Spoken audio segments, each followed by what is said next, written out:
আসসালামু আলাইকুম। আপনারা সবাই কেমন আছেন? আলহামদুলিল্লাহ আমিও ভালো আছি। এখন নিয়ে আসলাম হাতে মাখা গরুর মাংস রান্না। আ এখানে দেখতে পাচ্ছেন গরুর মাংস, ১ চামচ আদা, ১ চামচ সজের গুঁড়া, ১ চামচ হলুদের গুঁড়া এবং ১ চামচ মরিচের গুঁড়া দেব। মাংস এখানে প্রায় ১ কেজির একটু উপরে আছে। মরিচের গুঁড়া আমি প্রায় ১.৫ থেকে বা ২ চামচ পর্যন্ত দিয়ে নিয়েছি।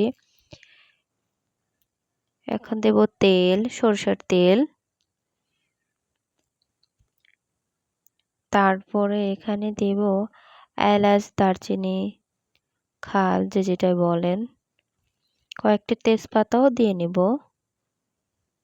তারপরে দিয়ে নিব কাঁচামরিচ, পেঁয়াজ,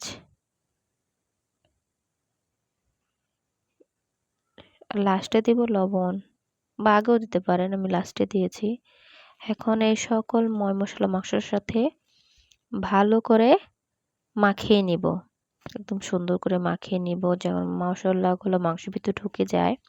আমার মাখানো শেষ। আমি ১ ঘন্টা রেখে দিব ঢাকনা দিয়ে। রেখে দেওয়ার পর আমি চুলায় বসিয়ে দিব একদম ডাইরেক্ট। দেখতে পাচ্ছেন আমি একটু হাতটা ধুয়ে নিলাম।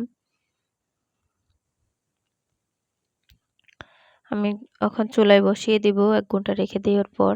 দেখতে পাচ্ছেন আমার মাংস প্রায় বলক এসছে। আমি ভালো করে নেড়ে আমি প্রায় একদম কম জালে আমার চুলায় দেখছেন ২০০ জালের মাপ আছে তাপমাত্রা।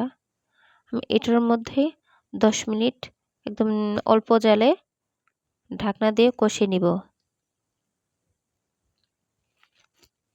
আমার কষানি প্রায় হয়েই গেছে। এখন আমি এখানে আলু দিয়ে দিব।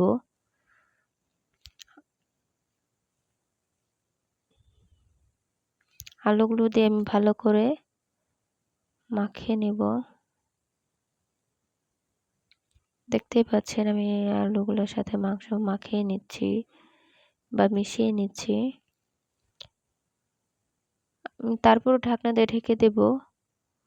ওটা দেখানো মনে হয় নাই। তো আমার কষানি প্রায় শেষ। আমি এখন পানি দিয়ে দেব মাপ মতো।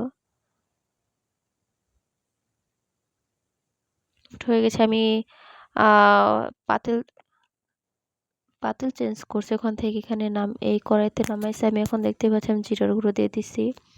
আশা করি অনেক ভালো হয়েছে। সবাই দোয়া করবেন। আল্লাহ হাফেজ।